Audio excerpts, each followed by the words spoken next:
Assalamualaikum warahmatullahi wabarakatuh. Waalaikumsalam. Innal hamdalillah nahmaduhu wa nasta'inuhu wa nastaghfiruh wa natubu ilaihi wa nastahdihi wa na'udzu billahi min shururi anfusina wa min sayyiati a'malina. Man yahdihillahu fala mudilla lahu wa man yudlil fala hadiya lahu. Ashhadu an la ilaha illallah wahdahu la syarika lah wa ashhadu anna sayyidana Muhammadan abduhu wa rasuluh. Allahumma salli wa sallim ala abdika wa rasulika Muhammadin wa ala alihi wa sahbihi wa man tabi'ahum bi ihsanin ila yaumiddin. Jamaah sekalian, alhamdulillah rabbil alamin, syukur kepada Allah Subhanahu wa taala bisa melanjutkan kajian kitab, pembacaan dan penjelasan kitab Al-Mukhtasar Al-Latif karya Syekh Abdullah bin Abdurrahman Bafadl Al-Hadrami rahimahullahu taala, yang dimana kita sudah sampai ya di kajian sebelumnya pada fasal yang membahas tentang hukum-hukum yang berkaitan dengan sholatul Jumu'ah, sholat Jumat. Sebelumnya kita sudah membahas sedikit hal-hal yang berkaitan dengan masalah sholat Jumat dan hari Jumat. Itu diantaranya atau yang ini belum dibahas, artinya Jumu'ah secara bahasa itu bisa disebut Jumu'ah, bisa Jum'ah, bisa Juma'ah secara bahasa Arab ya. Tapi kita menyerapnya pada satu ini saja, satu riwayat saja, yang dimana orang Arab menyebutnya Jum'ah ya dengan sukun mimnya. Adapun yang di dalam Al-Quran dengan dhammah mimnya, Jumu'ah dengan Jumu'ah, yaitu di dalam hari tersebut terdapat 2 rakaat yang harus dikerjakan oleh mereka yang telah terpenuhi ya syarat-syarat wajib untuk melaksanakan sholat Jumat, yang dimana sholat Jumat ini 2 rakaat dan dikerjakan di waktu zuhur, dan ini adalah pendapat daripada jumhur al-ulama dari kalangan Syafi'iyah, Hanafiyah dan Malikiyah. Adapun mazhab Ahmad bin Hanbal, mereka mengatakan boleh melaksanakan sholat Jumat sebelum masuk waktu zuhur. Ya, boleh tuh dalam mazhab Hanbali. Ini termasuk di dalam mufradat. Artinya mufradat itu artinya pendapat yang dimana Imam Ahmad bersendirian, atau a'immah di antara imam-imam yang 4 ini bersendirian daripada imam yang lainnya yang 3. Misalnya Syafi'iyah mufradatnya ini, itu jadi Imam Syafi'i aja yang ngomong di antara 4 mazhab. Nah, dinamakan hari Jumat ini dikarenakan ya terdapat atau di hari ini mengumpulkan banyak kebaikan, dan di hari ini pula lah Allah Subhanahu wa taala menciptakan dan mewafatkan Nabiullah Adam alaihi salam. Adapun di zaman jahiliyah, makna jahiliyah itu adalah apa? Zaman sebelum diutusnya Nabi Muhammad sallallahu alaihi wasallam. Dengan diutusnya Nabi Muhammad sallallahu alaihi wasallam udah enggak ada lagi zaman jahiliyah. Tapi perilaku ya yang memiliki kesamaan, kemiripan dengan perilaku jahiliyah itu masih ada ya. Adalah disebut dengan Yaumul Arubah ya, hari yang jelas dan memiliki kemuliaan. Artinya ini adalah hari yang dinamakan oleh Ka'ab ibn Lu'ay, dan juga disebut dengan Yaumul Mazid ya, hari tambahan, karena di hari tersebutlah ditambahkan banyak kebaikan. Dan hari Jumat ini termasuk ya hari yang paling afdol, atau bukan termasuk, hari yang paling afdol di antara hari-hari dalam satu minggu. Siapa yang meninggal di malam atau di hari Jumat dicatatkan baginya pahala orang syahid ya, orang syahid. Artinya bukan berarti dia seperti orang syahid, tapi dia memiliki pahalanya orang syahid. Ya, karena syahid itu ada 3. Secara syahid di dunia dan di akhirat, syahid di akhirat, syahid di di dunia. Syahid dunia akhirat ini adalah orang yang meninggal wafat di dalam pertempuran melawan orang-orang kafir. Ya, dalam rangka untuk membela agama Allah dan menjadikan agama Allah Subhanahu wa taala tinggi di atas daripada agama-agama yang lainnya. Ketika orang ini wafat, terbunuh, ya, walaupun terbunuhnya misalnya terbunuh sama kawannya sendiri secara tidak sengaja gitu, ya. Pokoknya masih di dalam proses peperangan itu, ya. Itu dia syahid dan dia ikhlas untuk Allah, bukan untuk sebagai tujuan untuk dipuji, bukan untuk mendapatkan ghanimah dan lain sebagainya. Maka dia syahid dunia dan akhirat. Makna syahid dunia artinya apa? Dia tidak boleh dikafani, tidak boleh dimandikan, nggak sholatin, langsung aja dikubur dengan pakaian yang menempel ada pada dirinya. Dan akhirat nanti dia akan mendapatkan pahala dan keutamaan-keutamaan orang yang wafat dalam kondisi syahid, ya. Adapun syahid akhirat itu adalah orang-orang yang dikabarkan oleh Rasulullah sallallahu alaihi wasallam itu wafat dalam kondisi syahid, seperti misalnya orang yang wafat karena sakit perut, sakit di area paru-paru, pokoknya di bagian dalam nih. Itu orang yang meninggal karena sebab penyakit tersebut, itu wafatnya orang tersebut akan mendapatkan dengan izin Allah Subhanahu wa taala, ya, pahala syahadah. Pahala syahadat, tapi syahadat di akhirat aja. Artinya dia di dunia meninggal ya tetap harus dimandikan, disolatkan, dikafani dan seterusnya, ya. Lalu yang selanjutnya syahid dunia aja. Syahid dunia itu apa? Syahid dunia itu orang yang berperang tadi, ya, melawan orang kufar, ya, tapi dia niatnya nggak bagus, niatnya bengkok, niatnya jelek. Akhirnya jihad yang dikerjakan itu tidak diterima oleh Allah Subhanahu wa taala. Dia hanya mendapatkan syahadah, syahid itu di dunia saja, artinya dia nggak dikafani, tidak disolatkan, ya, tidak dimandikan, langsung dikubur saja. Nah itu dia. Nah intinya orang yang meninggal wafat ketika malam atau hari Jumat itu dia mendapatkan apa? Pahala syahid. Dan juga orang yang wafat di malam atau di hari Jumat itu juga apa? Diaman atau diberi keamanan, diberi perlindungan daripada fitnah kubur. Fitnah kubur itu macam-macam, di antaranya pertanyaan dua malaikat, ya, himpitan, ya, banyak pokoknya semua apa yang terjadi yang menjadikan susah penghuni kubur tersebut itu dijauhkan atau orang tersebut diberikan pengamanan oleh Allah Subhanahu wa taala. Bahkan Al-Imam Ahmad ibn Hanbal, ya, rahimahullah wa radiya'an, mengatakan hari Jumat ini itu lebih baik daripada hari Arafah, ya. Jadi hari Jumat ini jauh lebih baik kata Imam Ahmad. Iya, bukan kata aneh, ya. Ini kata Imam Ahmad. Nah, dan sholat Jumat ini adalah termasuk min khususiyat hadhil ummah, termasuk syariat yang khusus pada umat ini saja. Syariat yang khusus pada umat ini saja. Karena ada syariat yang berlaku pada umat terdahulu dan dikerjakan oleh kita, tapi dengan rinciannya agak berbeda. Atau umat ini mengerjakan syariat yang dikerjakan oleh umat terdahulu, tapi umat terdahulu tidak mendapatkan fadilah, keutamaan yang didapatkan oleh umat saat ini ketika dia mengerjakan amalan tersebut. Contohnya apa? Seperti puasa.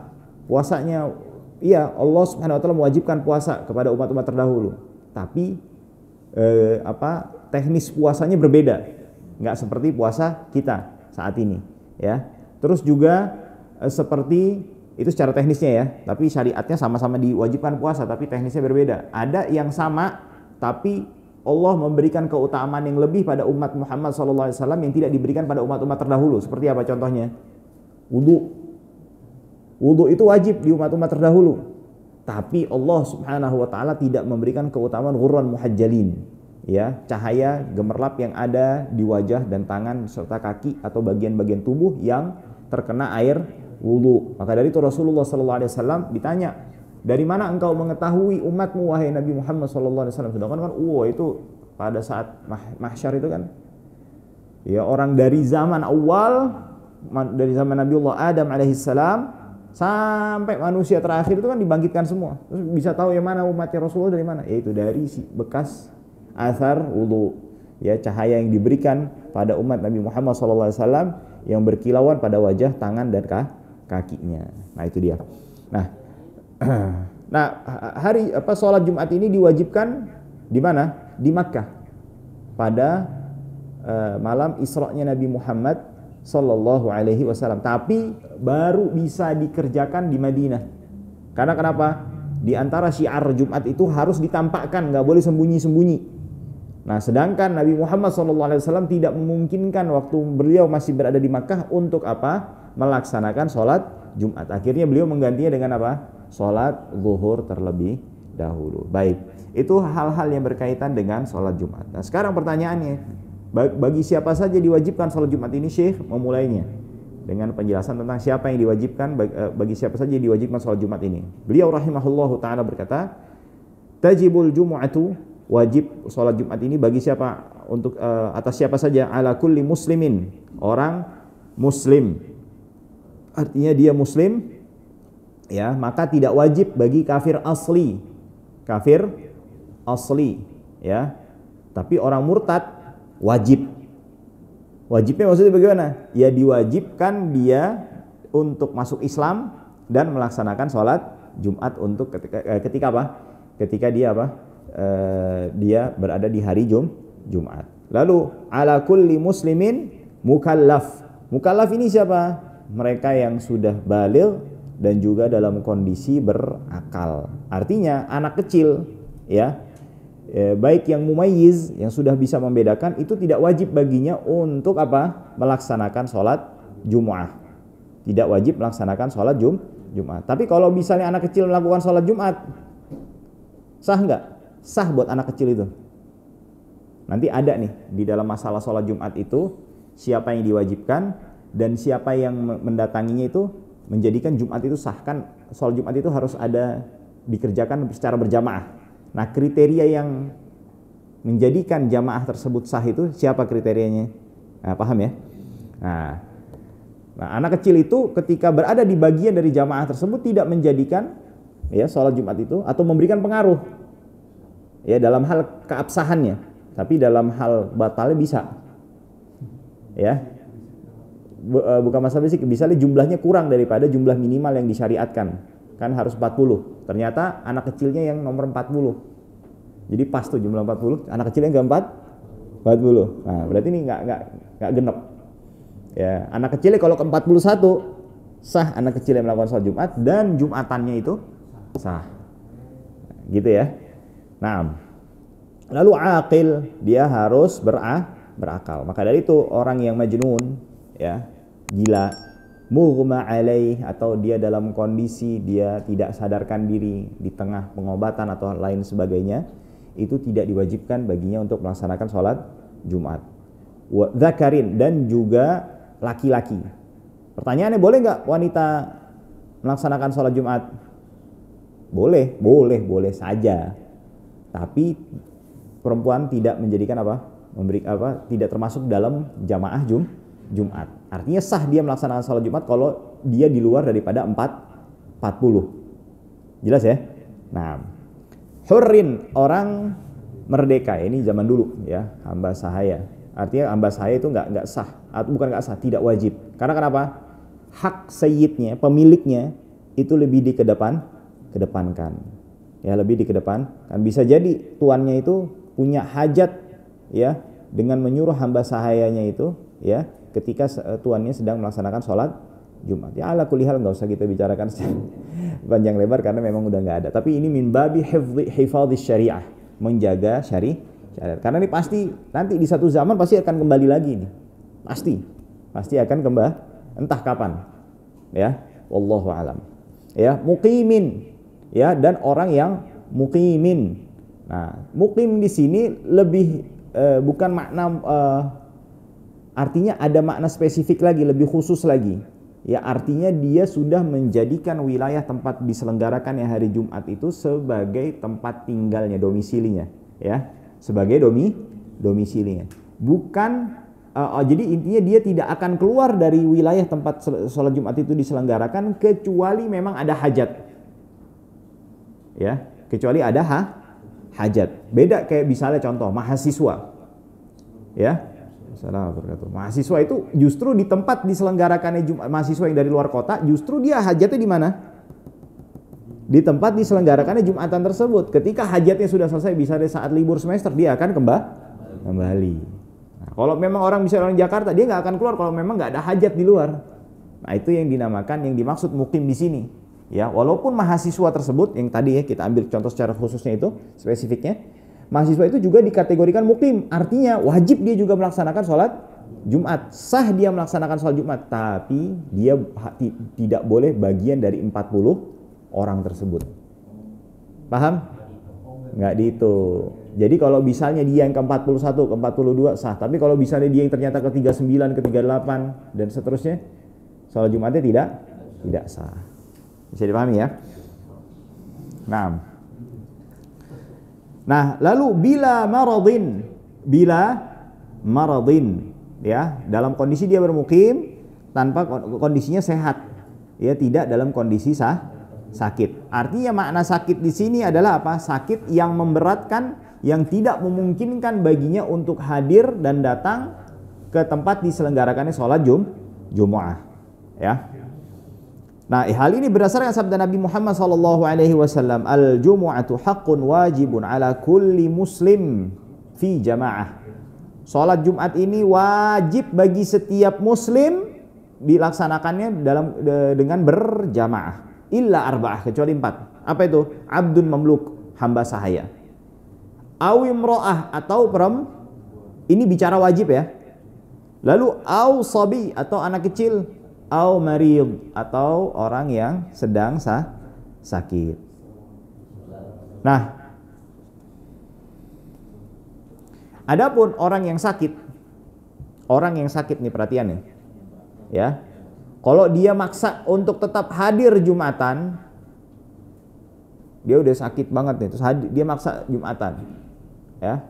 Ketika dia udah sampai tempat Jumat, dia nggak boleh pulang, walaupun asalnya dia tidak wajib. Asalnya tidak wajib. Bisa dipahami ya? Orang sakit asalnya nggak wajib dia, tapi kalau udah datang nggak boleh pulang. Kecuali sakitnya yang memang benar-benar udah nggak memungkinkan dia untuk berada di tempat sholat Misalnya contoh orang yang diare. Nah, itu kan nggak mungkin toto dia lagi sholat Jumat, terus udah gitu khotibnya kadang-kadang kelamaan, ya kan? Kesian dia. Nah, itu baru dibolehkan. Tapi secara hukum asalnya dia kalau udah datang udah nggak boleh balik dia. Dan sah Jumatan yang diselenggarakan kalau dia termasuk dalam bagian 40 jamaah. Tapi nggak wajib, dia nggak wajib.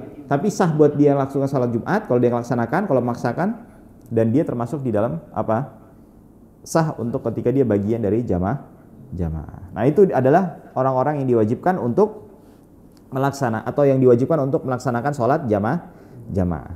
Nah, sekarang pertanyaannya, kan wajib hukum asalnya adalah fardu ain bagi mereka yang terpenuhi syarat tadi itu, ya. Apa? Muslim, baligh, muslim mukallaf, zakarin, laki-laki, merdeka, bermukim, ya.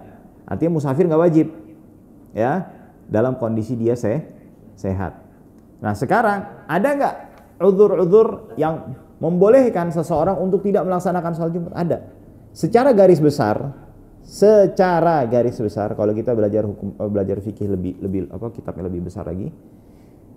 Uzur yang membolehkan seseorang untuk tidak melaksanakan sholat jamaah itu uzur juga untuk membolehkan tidak menghadiri sholat Jumat. Secara garis besar begitu. Jadi pahami ya.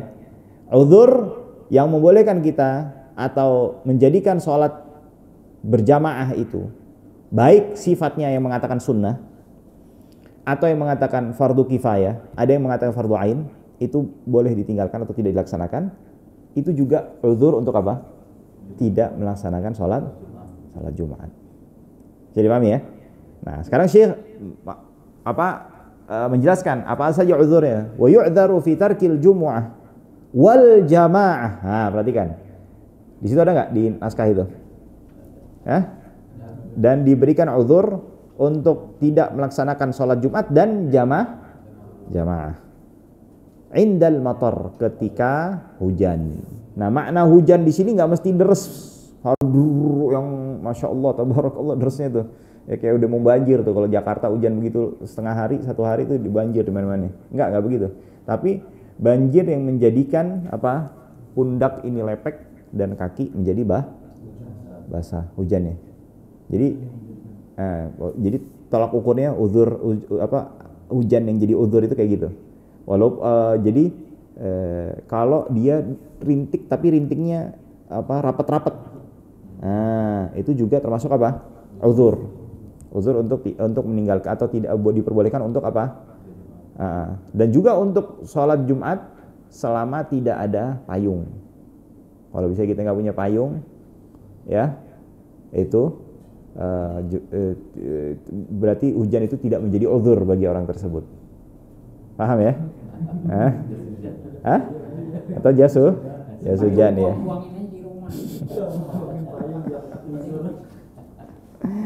Nah, lalu yang selanjutnya adalah wal marad, sakit, ya, yang dimana sakit ini menjadikan orang ini berat, ya, kesulitan untuk menghadiri sholat Jumat. Hal ini berdasarkan firman Allah Subhanahu wa taala, ja'ala 'alaikum fid dini min haraj, dan Allah Subhanahu wa taala tidak menginginkan menjadikan agama ini sebagai beban, ya, untuk kalian. Agama kita ini mudah. Agama Islam ini penuh dengan keringanan, ya. Nah, lalu itu marad. Lalu yang selanjutnya wat tamrid, merawat orang sakit. Nah, ini ada dua kondisi. Ya, merawat orang sakit yang misalnya tidak ada yang merawatnya. Ya, misalnya keluarga di rumah nggak ada yang merawat kecuali kita, itu juga termasuk uzur, membolehkan kita untuk apa? Untuk tidak sholat Jumat. Atau kita merawat, ada orang yang merawatnya, tapi orang yang merawatnya ini dia banyak tugasnya. Misalnya dia harus keluar beli obat, kayak gitu. Kadang harus ditinggal-tinggal nih orang yang sakit ini. Boleh tuh buat kita untuk apa? Tidak sholat Jumat. Bahkan para fuqaha mengatakan, ente datang jenguk orang itu rasa nyaman sama ente. Kalau ada ente itu tenang. Kan ada yang begitu kan? Masya Allah ya, saking sahabat benar. Kalau dijenguk sama sahabatnya, dia ngerasa alhamdulillah, psikologisnya bagus, enak, positif gitu. Nah itu boleh tuh, termasuk apa? Uzur untuk tidak sholat Jumat. Habis Jumat katanya. Habis Jumat nengok gini. Nah, lalu selanjutnya adalah wal khaufi, ya, wa isyrafil qarib wa nahwihi 'alal maut, dan merawat saudara, ya, kerabat, ya, ketika dia meninggal. Termasuk kerabat di sini adalah apa? Istri. Termasuk istri. Ya, dan juga termasuk kerabat istri seperti ipar dan yang lainnya. Dan juga termasuk teman. Ya, teman tuh kalau udah meninggal boleh tuh kita ketika ngurus pemakamannya, ya, penyelenggaraan jenazahnya, itu boleh kita untuk apa? Tidak sholat Jumat.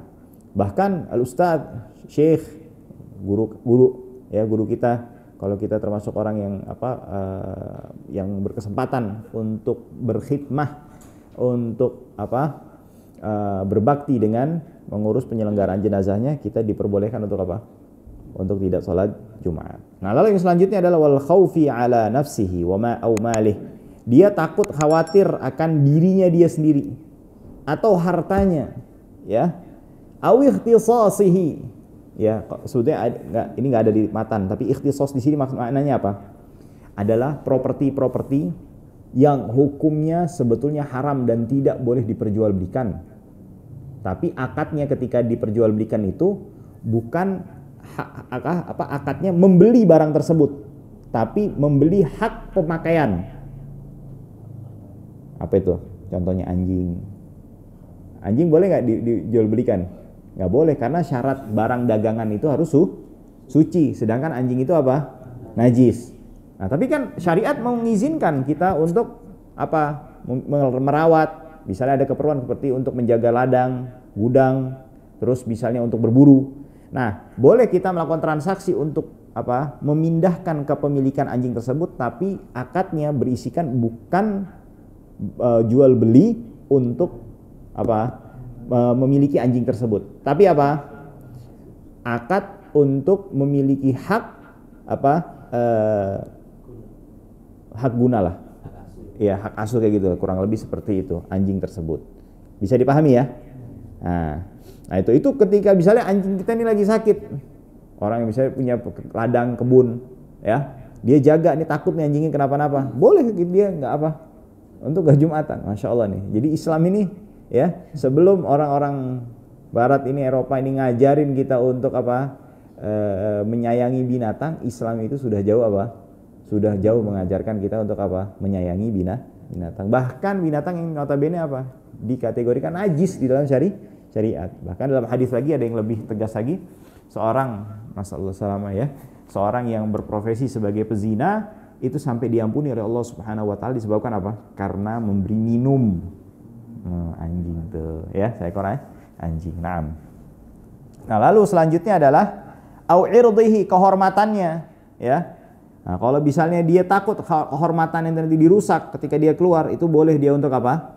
Untuk tidak melakukan sholat Jumat. Begitu juga ya, bila dia keluar, hal-hal yang tadi yang dikhawatirkan bisa menimpa dirinya, membahayakan ya pada dirinya, jiwanya, hartanya, kehormatannya, itu juga berlaku ketika kalau dia keluar bisa membahayakan orang lain. Bisa dipahami ya? Bisa dipahami ya? Nah itu dia. Jadi kalau bisa membahayakan orang lain, udah kita nggak usah keluar, nggak usah sholat Jumat. Nah seperti itu. Ya, cukup apa diganti dengan sholat zuhur. Nah lalu selanjutnya adalah apa? Yang selanjutnya ke berapa?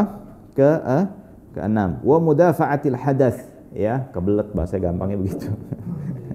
Ya, nahan hadas, buang air, buang hajat. Ya, jadi kalau misalnya nggak memungkinkan kita untuk hadir sholat Jumat, tapi kondisinya, waduh, masya Allah, tabarakallah, ya, diare, udah di rumah aja, nggak usah apa, kayak gitu. Nah, barakallahu fik.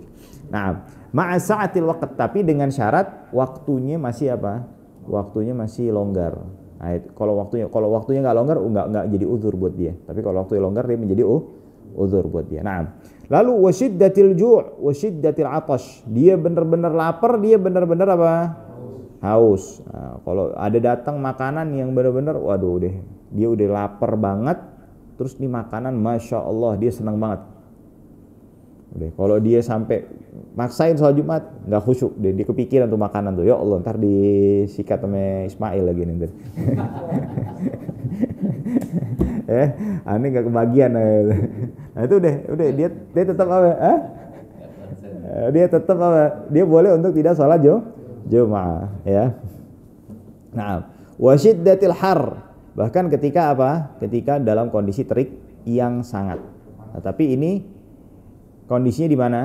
Kalau di Indonesia udah nggak ada nih, uzur ini nggak ada, ya nggak ada. Karena pada wilayah yang benar-benar sangat panas seperti apa? Hijaz, Hadramaut, ya, Najd, ya, dan di waktu panasnya, puncak panasnya. Jadi nggak setiap waktu panas di wilayah tersebut itu menjadikan uzur untuk apa? Membolehkan kita untuk tidak sholat Jumat. Jadi di musim panas dan di saat puncak musim panas. Iya, panas kita nggak seberapa dibanding nggak di wilayah itu nggak ada seberapa.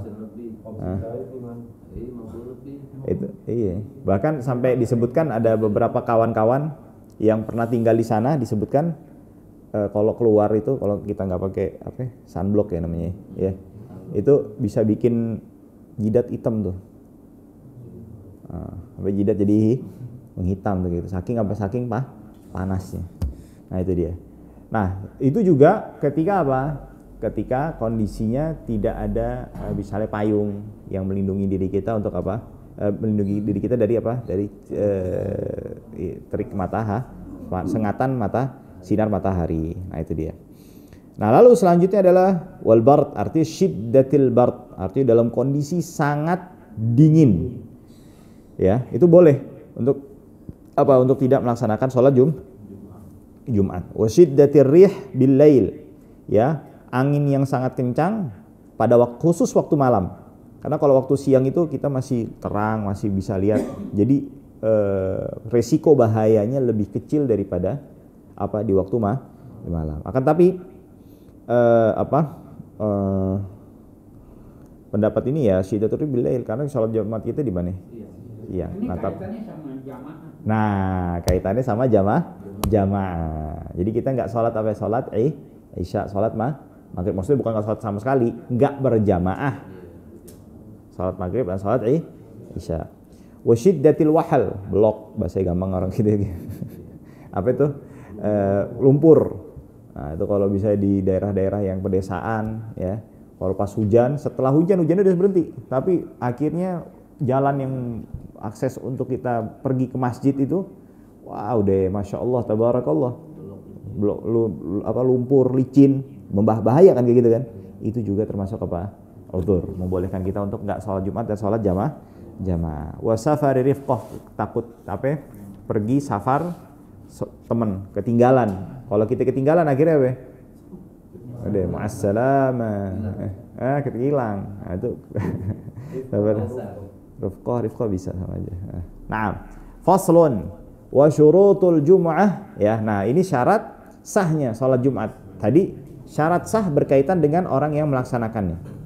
Syarat sah yang berkaitan dengan orang yang melaksanakan. Tapi ini yang berkaitan dengan apa? Dengan penyelenggaraan salat Jumat itu sendiri.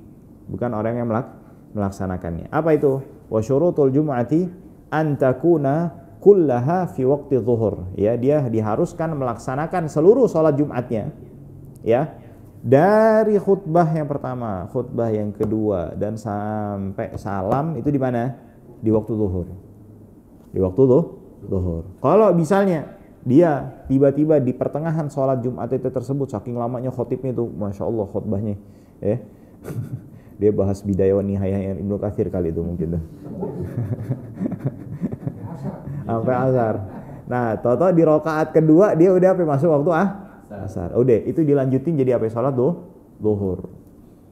Nah, makanya ada satu teka-teki fikih.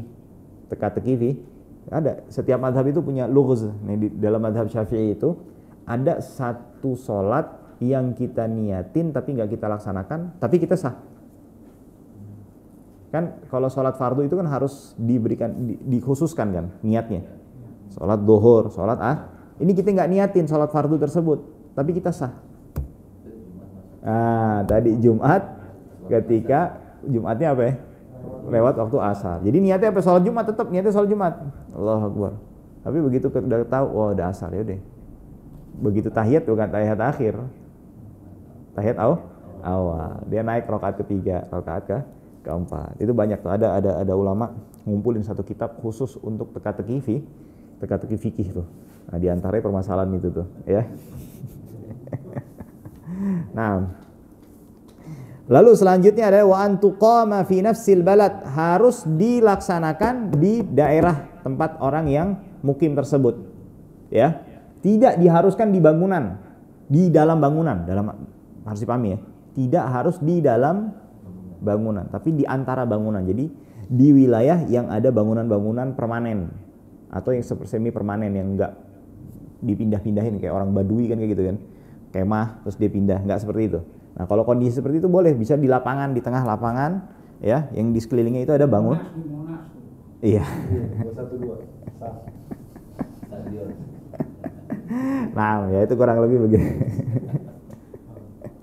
Nah, jadi tidak disyaratkan sholat Jumat itu harus di mana? Di masjid. Enggak disyaratkan untuk dilakukan di mana? Di masjid. Tapi selama syaratnya itu terpenuhi, maka sah melaksanakan sholat Jumat di mana saja selama masih di mana? Di wilayah orang-orang yang tinggal di situ, yang bermukim atau bertempat tinggal di wilayah sholat Jumat itu didirikan dan diselenggarakan. Nah, wa an la tuqama qablaha jum'atun fitilkal balad. Jadi nggak boleh ada lebih dari satu Jumat. Tidak boleh diselenggarakan adanya Jumatan sebelumnya. Ustaz, ini kita Jumatan banyak bagaimana? Kecuali memang ada hajat. Ada hajat. Artinya maksud hajat bagaimana? Kita nggak punya tempat yang menampung semua orang untuk melaksanakan sholat Jumat kecuali dengan desek-desekan tuh. Kalau udah sampai begitu tuh, baru boleh kita menyelenggarakan Jumat yang kedua. Nah, kalau dirasa Jumat kedua ini bisa menampung seluruh masyarakat yang ada tinggal di situ, nggak boleh kita menyelenggarakan Jumat yang ketiga dan seterusnya. Ya, dan seterusnya. Karena di Jumatan ini apa? Sebagai momentum persatuan umat. Jadi kalau jangan dikit-dikit nggak cocok sama satu masjid terus bikin masjid sebelahan, bikin Jumatan. Nah ini termasuk apa ini? Ini termasuk cara pemecah atau perilaku-perilaku memecah belah umat. Nggak boleh kayak gini, ya, tidak boleh. Nah di antara sabab-sabab yang di antara kriteria orang ini atau wilayah tersebut dikategorikan harus menyelenggarakan lebih dari satu Jumatan itu ketika misalnya wilayahnya sangat luasnya, ya, masjid tersebut tidak memungkinkan untuk memperdengarkan azannya ke seluruh wilayahnya. Nah, kayak bisa di Jakarta nih, nggak mungkin satu masjid untuk bisa Jakarta Timur memperdengarkan satu Jakarta di Timur. Nah, jadi kalau misalnya ada satu ini wilayah ini nggak terdengar Jumat yang di sini, nah baru boleh dia untuk menyelenggarakan apa? Nah, Jumatan yang kedua dan seterusnya. Intinya jangan bermudah-mudahan membuat masjid Jumatan. Dilihat memang benar-benar butuh apa enggak, ya, butuh atau tidak, atau misalnya satu wilayah itu terdengar ada misalnya tiga Jumatan. Karena dan satu masjid di antara tiga masjid itu bisa memperdengarkan azannya ke seluruh wilayah, tapi tidak bisa menampung seluruh masyarakatnya saking padatnya wilayah tersebut. Artinya kalau di semua masyarakat itu ditampung pada satu tempat, akhirnya desak-desakan. Akhirnya dia bikin Jumatan kedua. Kalau tidak mungkin kan dia ditambah lagi jadi Jumatan yang ketiga dan seterusnya. Ya. Jadi jelas ya. Jadi hukum asalnya nggak boleh bikin Jumatan lebih. Ya. Hukum asalnya begitu, kecuali memang tidak memungkinkan untuk menyelenggarakan hanya dengan satu Jumat. Nah, lalu yang selanjutnya wa antusalla jama'atan, ya, dia melaksanakan sholatnya secara berjamaah. Nah, maksudnya berjamaah ini siapa? Wa an yakunu, kriteria orangnya arba'in, ada 40, termasuk imamnya, ya, termasuk imamnya, ya. Zakaron, itu laki-laki, mukallaf, ya, dia baligh berakal, hurran, ya, dia merdeka bukan hamba saya, mustautinan. Nah, mustautin ini udah diserap jadi bahasa Indonesia nih. Maknanya sama. Itu apa? La yadh'anu syita'an wala saifan illa li hajah. Dia enggak akan keluar pada momen-momen tertentu kecuali memang ada hajat. Ya. Dia orang merdeka, bukan hamba sahaya. Nah, jadi kriteria orang 40 ini harus orang apa? Ya, kriteria seperti itu. Dia mukallaf, laki-laki, muslim, ya. Dan dia bermustautin pada wilayah diselenggarakannya sholat Jumat tersebut, ya. Nah, ini 40 ini harus jumlah 40 ini harus ada sampai selesai sholat Jumat. Nggak boleh berkurang. Jelas ya? Nah, termasuk orang yang bukan berasal, misalnya bukan dari daerah sini nih, ya dari daerah mana gitu. Walaupun masih Jakarta, itu tidak dikategorikan sebagai orang mustautin. Dia musafir juga. Misalnya anak dari Salemba, anak tinggal sampai khutbah, ini bukan kategori sebagai mustautin. Nah, maka dari itu sebagian fuqaha Syafi'iyah, kalau anak nggak salah ingat, Syekh Bakri Syata, penulis I'anatut Talibin, beliau menulis satu risalah, dan itu risalah sedang ditahqiq, insyaallah atau sudah selesai ditahqiq itu, menganjurkan untuk mengamalkan pendapat qadim mazhab Syafi'i. Pendapat qadim mazhab Syafi'i itu syaratnya apa? 3 doang. Jadi jumlah minimal sholat Jumat itu berapa? Cuma 3 orang aja. Nah, jadi kalau udah 3 orang udah sah sholatnya. Artinya 3 orang itu tadi itu mustautin, dia zakar, ya, dia laki-laki, dia mukallaf, ya, dan dia orang yang memang penduduk asli sekitar penduduk yang tinggal di wilayah tersebut, ya. Nah, kalau 3 orang itu sudah sahnya. Itu bisa jadi apa? Sebagai alternatif ya taklid aja kita dengan pendapat tersebut, ya. Pendapat qaul qadim. Naam. Lalu yang selanjutnya adalah apa? Wa an yataqaddamaha khutbatan. Ya, salat Jumat ini harus didahului dengan 2 khutbah. Ya. Nah, berbeda dengan salat-salat yang lainnya, khutbah itu kayak salat Idul Fitri, itu khutbahnya kapan? Setelahnya. Nah, itu sebagai penyempurna. Sedangkan 2 khutbah pada salat Jumat ini sebagai bagian dari rangkaian salat Jumat tersebut dan sebagai syarat sah salat Jumat. Artinya kalau misalnya nggak ada khutbah sebelum salat diselenggarakan dilaksanakan, ya berarti salatnya tidak sah. Nah, ini adalah apa? Syarat-syarat sahnya. Sekarang kita akan membahas tentang apa? Bagaimana kriteria khutbahnya?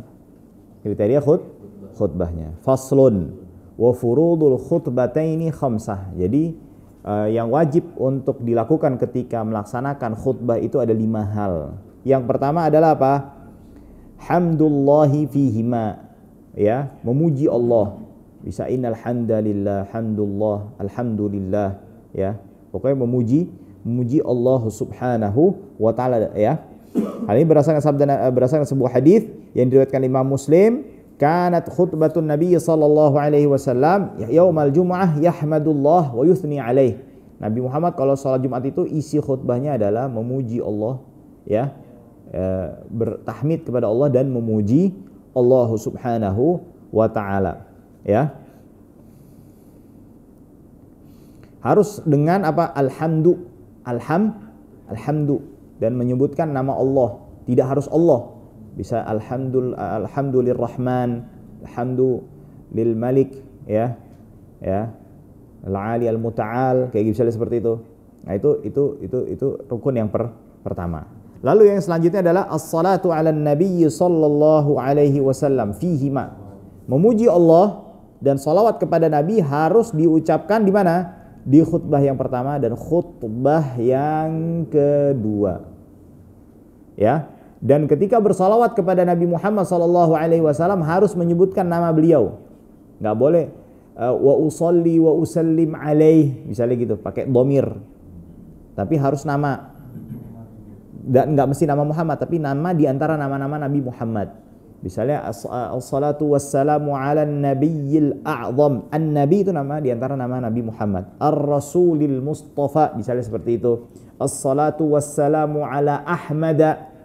Nah, Nabi Muhammad kan namanya di antara siapa? Ahmad, ya. Atau misalnya sebagian pendapat ulama ini juga dirajihkan oleh Imam Al-Iraqi dalam alfiyahnya, Alfiyatus Sirah, Toha, Yasin. Itu nama di antara nama-nama Nabi Muhammad SAW menurut pendapat siapa? Menurut pendapat Imam Al-Iraqi, bukan ana yang ngomong, ya. Silakan lihat aja di Alfiyah Sirah itu. Di antara nama Nabi Muhammad SAW siapa? Toha dan Yasin, ya. Nah, itu dia. Nah, nah juga nggak cukup kalau salamun. Karena kenapa yang diperintah adalah salawat. Ya, salam ini pelengkapnya. Karena sebagian pendapat ulama di antara ikhtiarnya Imam An-Nawawi, makruh kalau kita salawat kepada Nabi nggak dilengkapi dengan salam kepada beliau sallallahu alaihi wasallam. Jadi wa usolli wa usallim. Nah, kalau menurut Imam, kalau wa usolli ala nabiyina Muhammad makruh hukumnya. Kalau cuma salawat dong tanpa dilengkapi dengan salam. Itu pendapat Imam An-Nawawi. Lalu yang ketiga adalah apa? Wasiyat bittaqwa. Ya, artinya wasiat untuk takut kepada Allah, taat kepada Allah Subhanahu wa taala. Itu di mana? Di khutbah yang pertama dan juga khutbah yang kedua. Ya. Nah, enggak cukup dia cuman ngingetin dunia ini fana dan gitu, enggak cukup. Harus ada takwa, takut kepada Allah Subhanahu wa taala. Lalu yang keempat adalah qiraatu ayatin fil ula aw fis tsaniyah. Dia membaca ayat ya pada khutbah yang pertama atau khutbah yang kedua, ya, khutbah yang pertama atau khutbah yang kedua. Cukup satu ayat tapi mufhimah, dipahamin. Ya. Karena ada satu ayat nggak dipahamin kalau kita nggak baca ayat sebelumnya dan ayat setelahnya. Mudhamatan, di dalam firman Allah mudhamatan itu nggak paham apa tuh maknanya. Ya, maksudnya apa maksudnya? Ya, konteksnya apa? Bukan nggak tahu maknanya, tapi tidak diketahui konteksnya. Maksudnya ayat mufhimah ini diketahui konteksnya. Misalnya perintah untuk bertakwa kepada Allah, ngingetin bahwasannya dunia ini fana, ya dunia ini enggak abadi. Misalnya perintah untuk apa? Misalnya perintah untuk sholat, perintah untuk menunaikan zakat. Itu kan jelas konteksnya kan? Jelas ya? Nah, itu jadi satu ayat saja pun juga apa? Cukup. Misalnya atau menjelaskan tentang keesaan Allah. Jadi qul huwallahu ahad. Udah cukup tuh. Kayak begitu, ya. Itu di khutbah yang pertama atau khutbah yang kedua. Ya. Yang kelima adalah ad-du'a'u lil mu'minin walau rahimakumullah fit tsaniyah. Nah, ini rukun per 1, 2, 3 harus ada di setiap dua khutbah. Rukun yang keempat salah satunya. Yang kelima di khutbah yang kedua, yaitu apa? Mendoakan seluruh kaum mukminin, kaum muslimin. Cukup dengan rahimakumullah, ini dia doa kebaikan. Nah, biasanya khotib-khotib kita baca apa? Allahumma ighfir lil muslimina wal muslimat wal mu'minina wal mu'minat dan seterusnya. Nah, ini jadi ini kalau harus ada apa? Harus ada semua ini di dalam setiap khutbah, ya. Nah, juga para ulama menjelaskan di dalam mazhab Syafi'i itu harus berbahasa Arab khutbahnya. Tapi sebagian mutaakhirin, ya sebagian ulama yang belakangan mengatakan yang bahasa Arab rukunnya aja. Jadi pahami ya? Jadi misalnya alhamdulillahirabbil alamin, ya wassalatu wassalamu ala asyrafil anbiya'i wal mursalin nabiyina Muhammadin wa ala alihi wa sahbihi ajma'in ayyuhal hadirun usikum wa nafsi bittaqullah wa ta'atihi la'allakum tuflihun. Udah langsung dia bahasa Indonesia untuk menyampaikan apa yang ingin dia sampaikan di dalam isi khutbahnya. Nah, baru nanti yang kedua juga begitu. Dia berbahasa Arab. Nanti juga doanya Allahumma ighfir lil muslimina wal muslimat. Biasanya kan gitu kan. Nah, itu biasanya yang udah tidur bangun tuh. Ya. Kalau saking beratnya, kalau itu masih stadium masih ini nih, belum parah tuh. Kalau yang udah parah komat. Nah, kalau yang lebih parah lagi nanti kalau dia berdiri. Nah, daripada berdiri baru ini. Yang lebih parahnya lagi udah maut ini. Sampai selesai sholat dia nggak bangun, Bah. Ala kulli hal. Ini saja. Ya sampai sini dulu. Habis ini insyaallah kita di kajian yang akan datang kita akan membahas tentang syarat-syarat khutbah, ya apa saja yang harus diperhatikan ketika kita menyampaikan khutbah Jumat, ya. Setelah itu masuk fasal tentang apa? Tentang penyelenggaraan jenazah. Setelah itu selesai sholat. Habis itu kita masuk bab zakat. Mau haji ya insyaallah. Sabar dong. Iya. Baik, Anda tutup dulu ya. Baik, wallahu taala ala wa ala wa sallallahu wasallam ala nabiyyina Muhammadin wa ala alihi wa sahbihi ajma'in. Subhanakallahumma bihamdik asyhadu an la ilaha illa anta astaghfiruka wa atubu ilaik. Walhamdulillahirabbil alamin. Assalamualaikum warahmatullahi wabarakatuh.